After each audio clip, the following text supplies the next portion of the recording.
Hai kalian semua, kita pastinya sering banget mendengar kata korupsi. Hal tersebut karena di Indonesia kasus korupsi sangat sering terjadi.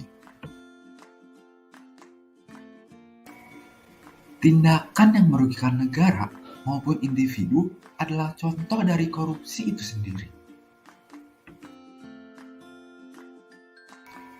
Tindakan korupsi jelas merupakan penyimpangan dari nilai Pancasila, khususnya sila yang kelima, yaitu keadilan sosial bagi seluruh rakyat Indonesia.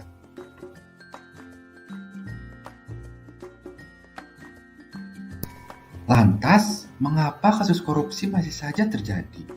Faktor-faktor apa saja sih yang mempengaruhi? Serta bagaimana cara kita sebagai generasi muda dalam menyikapinya? Faktor-faktor penyebab korupsi. Yang pertama ialah lemahnya hukum yang menjerat bagi para koruptor. Kemudian yang kedua adalah sistem birokrasi yang lambat dan berbelit.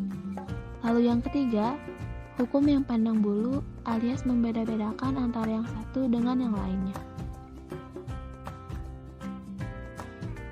Lalu yang selanjutnya ialah cara kita menyikapi korupsi.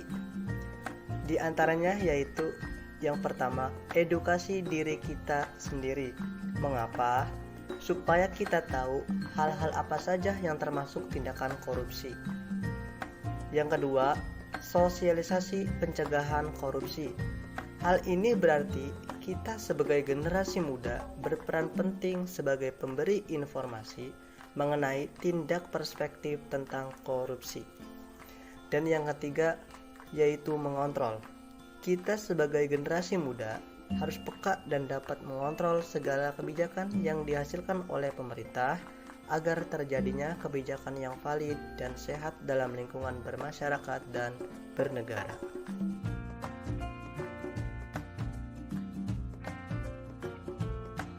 Berbicara mengenai korupsi, saya jadi teringat dengan sebuah quotes yang menarik yang berasal dari Lis Hartono atau yang biasa kita kenal dengan sebutan Cak Lontong, yaitu sebuah negara tidak akan hancur oleh ribuan pengemis yang ada di negara tersebut, tetapi negara tersebut akan hancur hanya dengan beberapa koruptor yang ada di negara tersebut. Melalui quotes ini, kita dapat mengambil hikmah bahwa begitu bahayanya korupsi yang dilakukan oleh para koruptor terhadap keberlangsungan suatu negara. Oleh sebab itu, kita sebagai generasi muda harus dapat menjadi generasi yang anti korupsi di masa depan nanti.